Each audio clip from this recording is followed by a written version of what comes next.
Welcome to Travelnnovice. Today we're going to do something a little bit differently. Actually, kind of starting a series in a way, like a mini podcast.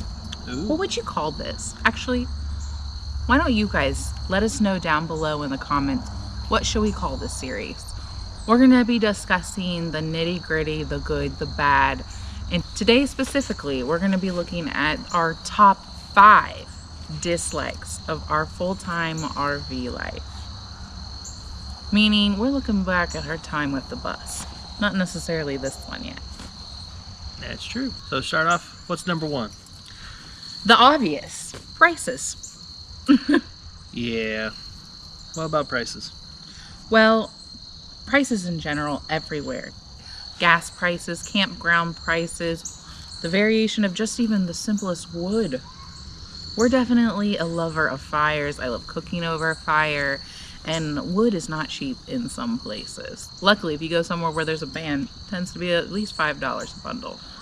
I've seen it up to $20 a bundle. That's insane. Yeah. The inconsistency is the annoying thing.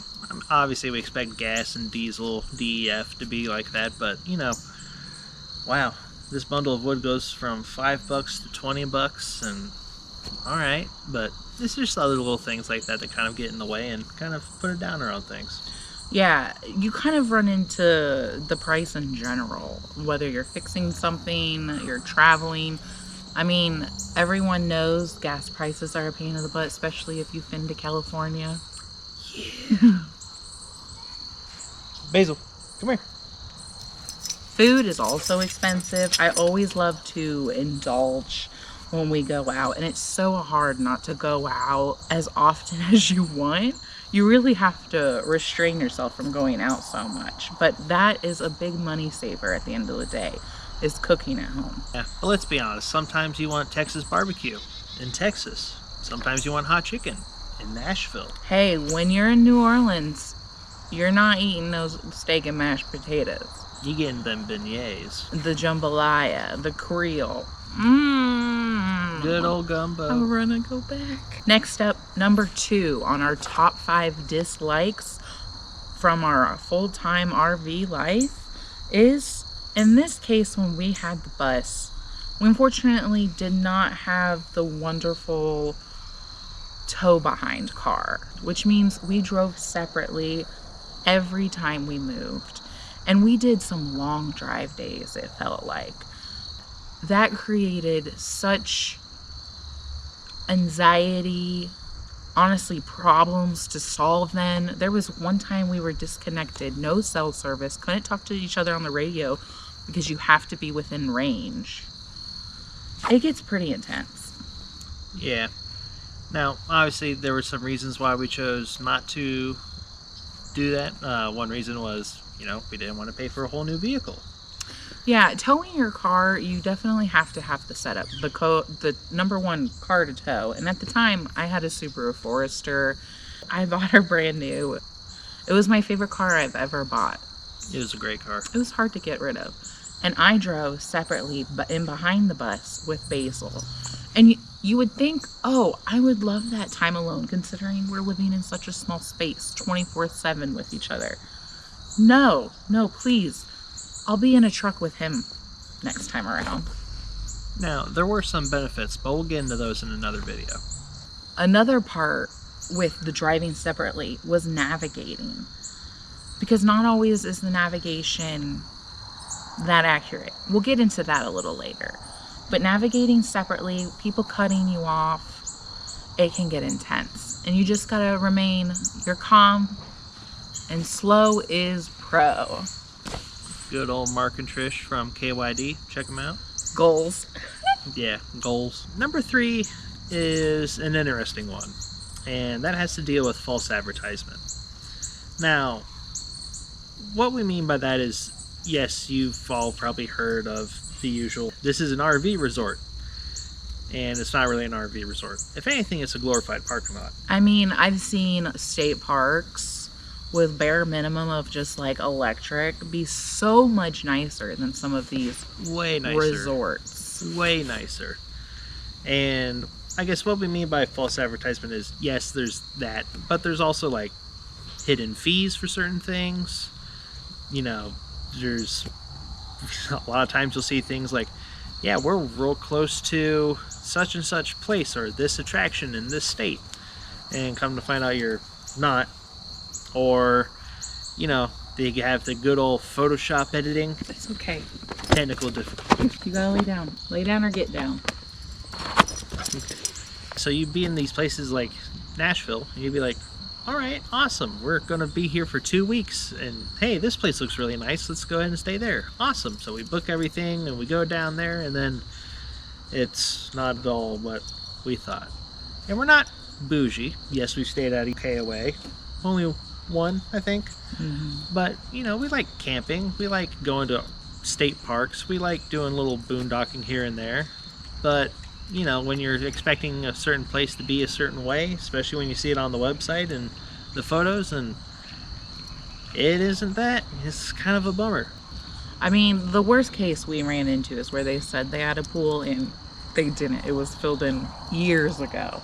Like, it's just a matter of updating the information and maybe your price accordingly, because you no longer are that RV resort. But whatever, we prefer to stay. I mean, we love a good KOA. You get many amenities. I recommend, if you're ever on vacation and have a chance to splurge on a KOA, share it with friends and family. It's a blast. That's actually the only time we splurged on a KOA, was with friends and family to come see the bus. And we had so much fun because of all those amenities. It's sometimes worth the price. However, due to what Russell was saying, because we stayed 2 to 1 weeks, we tend to stay at Thousand Trails. We have just the camping pass. We didn't go big.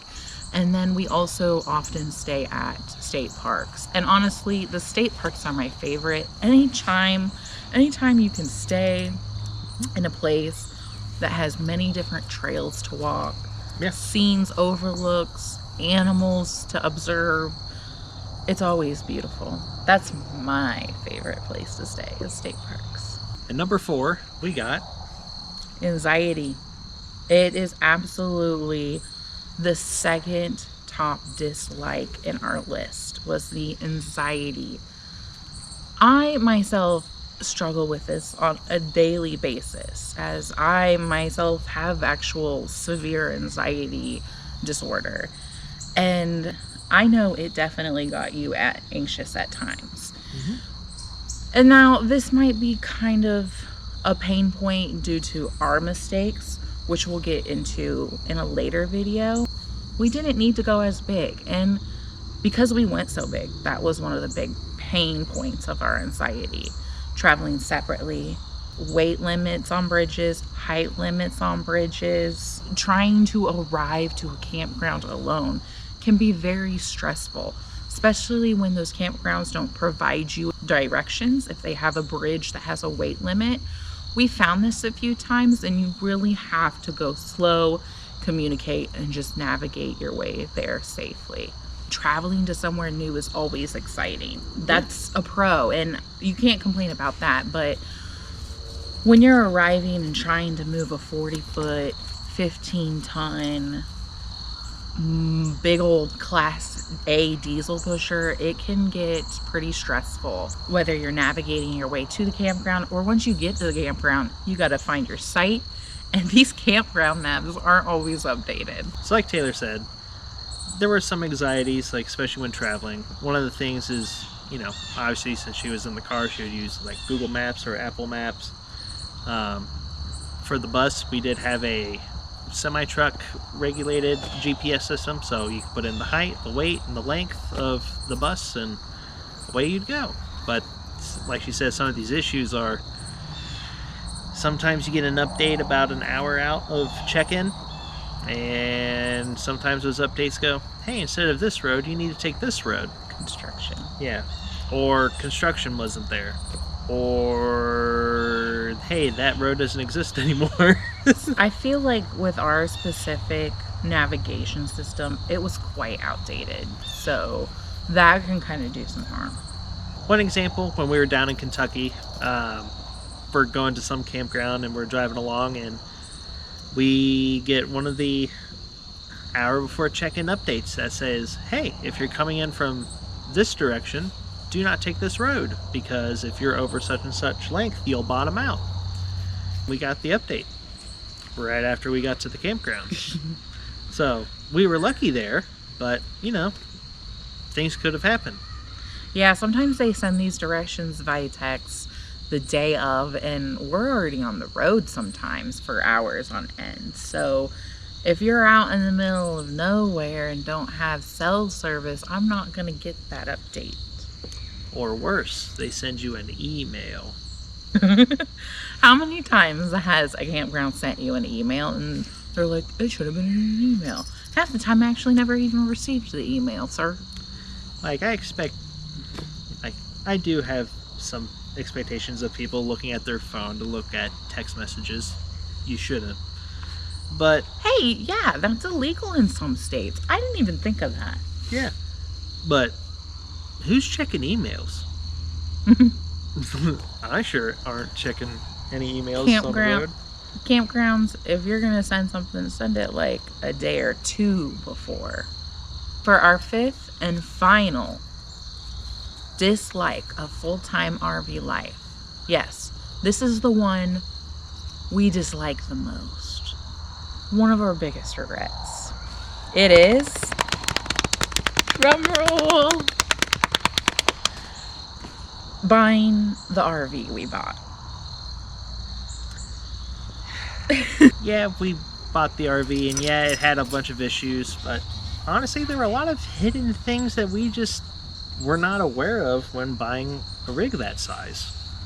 Like, a lot of these places, yes, we know you can filter in the search of, hey, I have such and such length RV, but when it comes to something like the bus, like, they don't really include the height on some of these places. Or weight. I'll be honest, I feel like there's not many people out there that kind of talk poorly about Class A's. If anything, it's more of a dream to have a Class A. Yeah. And that is no longer my dream. Yeah, it was just a lot to kind of figure out because, yeah, everyone's like, wow, look at this nice Class A. Wow, look at that guy. Wow, this looks great. But then when you're out there doing, exploring the U.S. like you want to do, it's kind of not what you expect. Not what we expected at all. From the issues with our RV, how to fix it. When you get into older RV parts are obsolete pretty much. So few, far between, or don't exist anymore. And on top of that, people to work on the RV who are willing to work on the RV. Not all RV techs are built the same, and most of them, maybe that's another video, don't know what they're doing, I feel like. Yeah. Some of y'all know what we're talking about. But it all kinds of adds up. We talk about driving separately. That kind of plays into it. Our size, how old it was, how big it was. We would definitely do it differently. Yeah. Spoilers. We're doing it differently. So that was our top 5 dislikes about RV life. Full-time RV life. Stay for next week. We might just drop our legs. I hope you tune in next week. Thank you so much for watching if you got this far. Drop a like, a comment, subscribe if you aren't already, and tune in next week because we're coming back with another one. Also, this little chat, mini pod, sit down, hang, what should we call it? Thank you so much for being here. Bye. Hey, you guys.